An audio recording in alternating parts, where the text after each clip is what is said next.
Hello दोस्तों, आप सभी का हमारे यूट्यूब चैनल पर स्वागत है। तो अभी हम आपको करा रहे हैं राजा महेंद्र प्रताप सिंह राज्य विश्वविद्यालय अलीगढ़ राष्ट्रीय शिक्षा नीति पर आधारित आपके ये दिनेश एग्ज़ाम नोट्स हैं, जो कि एमए हिंदी में आपके एमए फर्स्ट सेमेस्टर के हैं। और आपका जो पेपर रहेगा वो आपका कौन सा रहेगा, तो हिंदी साहित्य का इतिहास, यानी कि पहला ही पेपर है आपका। पहला पेपर का नाम हिंदी साहित्य का इतिहास है और एमए हिंदी से है। ठीक है, इसमें आगे जो है, इसमें आज जो हम आपको कराएंगे वो अति लघु उत्तरीय प्रश्न कराएंगे। ये आपकी 5 इसमें इकाइयाँ हैं। ठीक है, तो चलिए हम स्टार्ट करते हैं। पहला हमारा जो क्वेश्चन है कि हिंदी साहित्य के लेखन की परंपरा कब से प्रारंभ हुई है। तो जो हिंदी साहित्य लेखन की जो परंपरा है ये आपकी 19वीं शताब्दी के उत्तरार्ध से प्रारंभ हुई है। इसी के साथ है कि हिंदी साहित्य के लेखन परंपरा के प्रमुख साहित्यकार बताइए। तो उसमें आपके पहले जो है वो आपके गारसा दत्तासी आते हैं। दूसरे नंबर पर आपके मौलवी करीमुद्दीन आते हैं। तीसरे नंबर पर शिव सिंह सेंगर आते हैं। चौथे पर डॉक्टर जॉर्ज गियर्सन आते हैं। पाँचवें पर मिश्र बंधु। छठे पर आचार्य रामचंद्र शुक्ल और सातवें पर श्याम सुंदर दास और आठवें नंबर पर आपके सूर्यकांत शास्त्री आते हैं। ठीक है, फिर है कि गारसा दत्तासी की रचना का नाम क्या है। तो गारसा दत्तासी की जो रचना है इसे आप इस्तवाद इत लिटरेत्यूर एंदुई ए हिंदुस्तानी के नाम से जाना जाता है। वही है कि मौलवी करीमुद्दीन की रचना का नाम क्या है। तो मौलवी करीमुद्दीन की रचना का नाम है तबका तशुआ तज किराई जुमाहा ई हिंदी। तो ये बहुत ही अजीब से नाम है, ये आपके मौलवी करीमुद्दीन की रचना है। वहीं शिव सिंह सेंगर की रचना की बात करें तो इनकी है शिव सिंह सरोज। और डॉक्टर जॉर्ज गियर्सन की रचना का नाम है a modern vernacular literature of Hindustan. ठीक है, आगे है कि हिंदी साहित्य का इतिहास नामक ग्रंथ के रचनाकार कौन है। तो हिंदी साहित्य का इतिहास ग्रंथ के जो रचनाकार हैं वो आचार्य रामचंद्र शुक्ल हैं। इसके बाद है कि हिंदी साहित्य के आलोचनात्मक इतिहास के रचनाकार कौन है। तो आलोचनात्मक इतिहासकार के जो रचनाकार हैं वो डॉक्टर राम कुमार वर्मा जी हैं। वहीं हिंदी भाषा और साहित्य के रचनाकार कौन है। तो हिंदी भाषा और साहित्य के रचनाकार बाबू श्याम सुंदर दास हैं। हिंदी साहित्य की भूमिका के रचनाकार कौन है। तो हजारी प्रसाद द्विवेदी जी हैं। फिर है कि मिश्र बंधु की रचना का नाम क्या है। तो मिश्र बंधु की रचना का नाम है मिश्र बंधु विनोद। आचार्य रामचंद्र शुक्ल की रचना का नाम बताइए। तो आचार्य रामचंद्र शुक्ल की रचना का नाम है हिंदी साहित्य का इतिहास। श्याम सुंदर दास की रचना का नाम। तो श्याम सुंदर दास की जो रचना का नाम है हिंदी भाषा और साहित्य। वहीं आपकी बात करें तो सूर्यकांत शास्त्री। तो सूर्यकांत शास्त्री की रचना का नाम हिंदी साहित्य का विवेचनात्मक इतिहास है। पुनर्लेखन की आवश्यकता के कितने कारण हैं। तो पुनर्लेखन की आवश्यकता के आपके 2 कारण हैं। कौन कौन से, एक साहित्य चेतना का विकास और दूसरा नवीन शोध का परिणाम। फिर आता है कि कौन कहता है कि हिंदी साहित्य को पुनर्लेखन की आवश्यकता है। तो जो डॉक्टर नागेंद्र जी हैं वो कहते हैं कि हिंदी साहित्य को पुनर्लेखन की आवश्यकता है। इसी के साथ है कि जब हम साहित्य के इतिहास लेखन के बारे में विचार करते हैं तो हमारे सामने कितने प्रश्न सज्जय है खड़े हो जाते हैं। तो ये जो है आपका कि जब हम हिंदी साहित्य के इतिहास के लेखन के बारे में विचार करते हैं तो हमारे सामने 2 प्रश्न खड़े हो जाते हैं। पहला कुछ प्रश्न आता है कि हिंदी का स्वरूप विस्तार कहाँ तक है और दूसरा आता है कि साहित्य की सीमा क्या है। किसको हिंदी साहित्य के इतिहास के महत्वपूर्ण स्थान प्राप्त है। तो आपके विद्यापति, नरपति, लाल, चंद्रवरदाई, इनको हिंदी साहित्य के इतिहास में महत्वपूर्ण स्थान प्राप्त है। फिर है कि किसको ध्यान में रखते हुए हिंदी साहित्य के इतिहास का पुनर्लेखन हुआ है।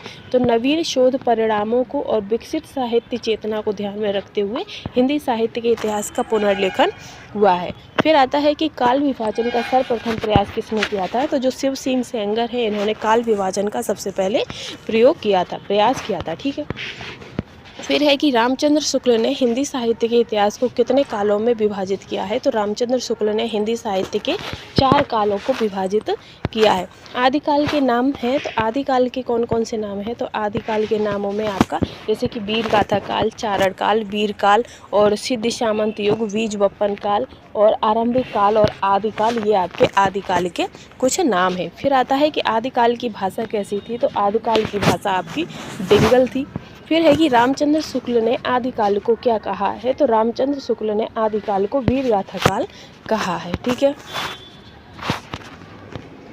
इसके बाद है कि आदिकाल का नाम आदिकाल क्यों पड़ा था। तो जो हजारी प्रसाद द्विवेदी हैं उनके अनुसार वीर गाथा नाम के कई के लिए कई आधार ग्रंथ महत्वपूर्ण हैं और लोकप्रिय नहीं है तथा कईयों की प्रामाणिकता, समय सीमा आदि विवादित है। अतः आदिकाल नाम उचित है क्योंकि साहित्य की दृष्टि से यह काल अपभ्रंश काल का विकास ही है। वहीं आता है कि आदिकाल के कवि कौन है, तो आदिकाल के कवियों में चंद्रबरदाई, नरपति नाहर, अब्दुल रहमान, दलपति विजय, जगनिक, स्वयंभू, सरहप्पा और अमीर खुसरो, ये सभी आपके आदिकाल के कवि हैं।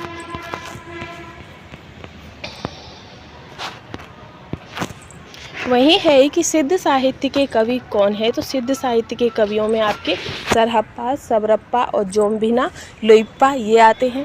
प्रथम सिद्ध कवि कौन है, तो प्रथम सिद्ध कवि आपके सरहप्पा हैं। सिद्ध कवियों की संख्या कितने हैं, तो सिद्ध कवियों की संख्या 84 है। ठीक है, फिर आता है कि सिद्ध साहित्य से आप क्या समझते हैं, तो बौद्ध धर्म की व्रजयान शाखा से जो साहित्य देश भाषा में लिखा गया वही आपका सिद्ध साहित्य कहलाता है। नाथ साहित्य के संस्थापक कौन है, तो नाथ साहित्य के संस्थापक गोरखनाथ माने जाते हैं। और नाथ साहित्य क्या है, तो भगवान शिव के उपासक नाथों के द्वारा जो साहित्य रचा गया वही आपका नाथ साहित्य है। ठीक है, इसके बाद है कि हजारी प्रसाद ने नाथ संप्रदाय को किस नाम से पुकारा है, तो हजारी प्रसाद ने नाथ संप्रदाय को सिद्धमत, सिद्धमार्ग, योगमार्ग, योग प्रदाय, अवधूत मत और अवधूत संप्रदाय के नाम से पुकारा है। रासो काव्य परंपरा में सर्वप्रथम ग्रंथ कौन सा माना जाता है, तो रासो काव्य परंपरा में सबसे पहला जो ग्रंथ है वो पृथ्वी रासो को माना जाता है। रासो परंपरा कितने रूपों में मिलती है, तो रासो परंपरा 2 रूपों में मिलती है, पहली प्रबंध काव्य और दूसरी वीर गीति। फिर है कि प्रमुख रासो काव्यों के नाम बताइए, तो पृथ्वीराज रासो, खुमान रासो, विसल देव रासो, ये सभी रासो काव्यों के नाम हैं। जैन साहित्य को क्या कहते हैं, तो जैन साहित्य को आगम कहा जाता है।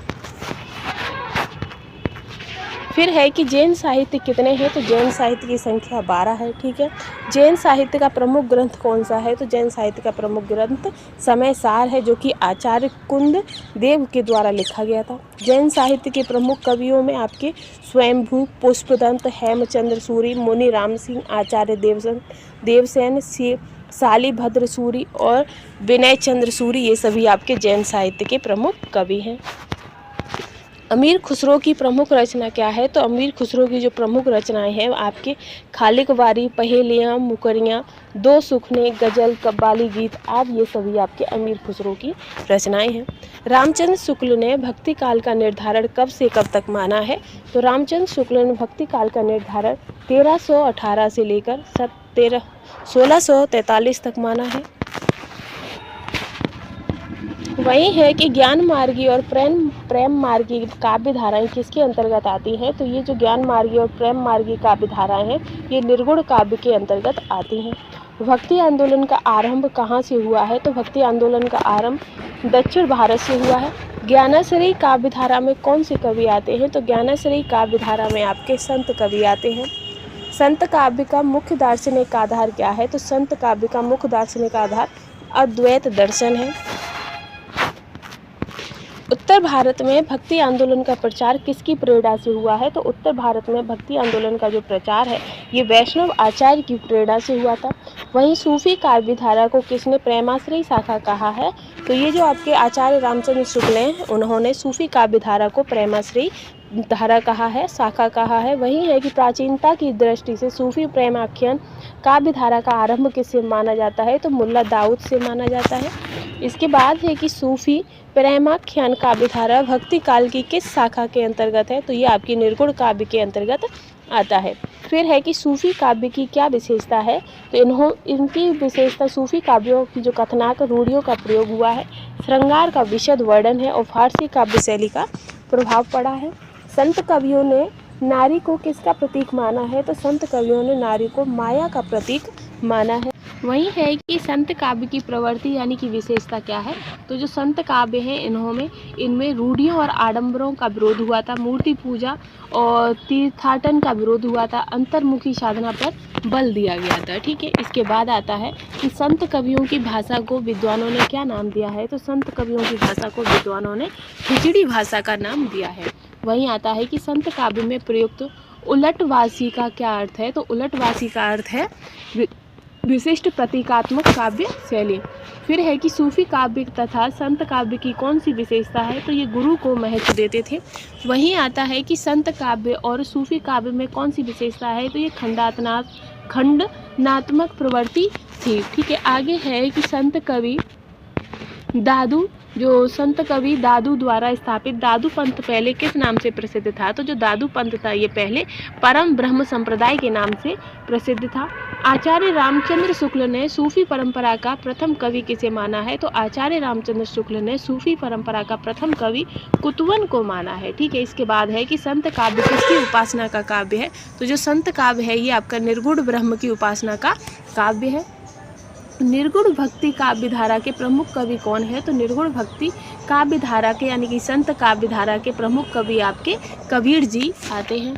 इसी के साथ है कि रीतिकाल की समय सीमा बताइए, तो रीतिकाल की जो समय सीमा है वो संवत 1700 से 1900 है। रीतिकाल को श्रृंगार काल किसने कहा था, तो रीतिकाल को श्रृंगार काल आपका विश्वनाथ प्रताप सिंह ने कहा है। मिश्र बंधुओं ने रीतिकाल को क्या नाम दिया है, तो मिश्र बंधुओं ने रीतिकाल को अलंकृत नाम दिया है। क्या? अलंकृत। ठीक है, इसके बाद है कि रीति काव्य के संदर्भ में रीति शब्द का जो अर्थ क्या है, तो रीति शब्द का जो अर्थ है वो विशिष्ट रचना पद्धति से है। इसके बाद आएगा कि रीति काल में लक्षणा ग्रंथ से क्या आशय है, तो रीति काल में लक्षण ग्रंथ से आशय काव्य रचना के नियमों और लक्षणों को प्रदान करने वाले ग्रंथ हैं। वही है कि रीति काव्य को कितने वर्गों में विभाजित किया गया है, तो रीति काल को रीतिवद्ध, सिद्ध, रीतिवद्ध और रीति मुक्त इन 3 वर्गों में विभाजित किया गया है। ठीक है, इसके बाद है कि रीतिबद्ध काव्य से क्या तात्पर्य है, तो रीतिबद्ध काव्य से तात्पर्य है काव्य के विभिन्न अंगों का परिचय देने वाला काव्य जिसमें लक्षण उदाहरण दिए गए हों। वही है कि रीति काल में आचार्य कवि किन्हें कहा गया है, तो रीति काल में आचार्य कवि आपके लक्षण ग्रंथों की रचना को कहा गया है। और वहीं रीति काल के काव्य रचना का मुख्य प्रयोजन क्या था, तो काव्य को कला के रूप में प्रतिष्ठित करना ये इसका मुख्य प्रयोजन था। वही है कि रीति काल के प्रमुख कवि कौन है, तो रीति काल के प्रमुख कवियों में आपके केशव, बिहारी, भूषण, पद्माकर, घनानंद एवं सेनापति आते हैं। वही है कि रीतिबद्ध काव्य के कवि कौन है, तो रीतिबद्ध काव्य के कवि भूषण, मतीराम, देव, केशव आदि आते हैं।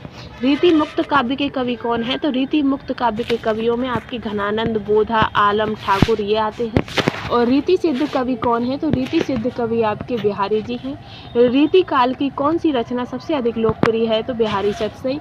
रीति काल के किस कवि को कठिन काव्य का प्रेत कहा जाता है, तो केशवदास को कठिन काव्य का प्रेत कहा जाता है। इसी के साथ ये हमारी जो सीरीज चल रही थी एमए हिंदी से एमए की सीरीज जो कि आपके फर्स्ट सेमेस्टर की है, एमए हिंदी। ठीक है, और आपका चैप्टर था हिंदी साहित्य का इतिहास। तो इसमें हमने जो आपके जितने भी अति लघु उत्तरीय प्रश्न उत्तर थे वो सारे कंप्लीट करा दिए हैं। ठीक है, तो आज के लिए बस इतना ही। Thanks for watching.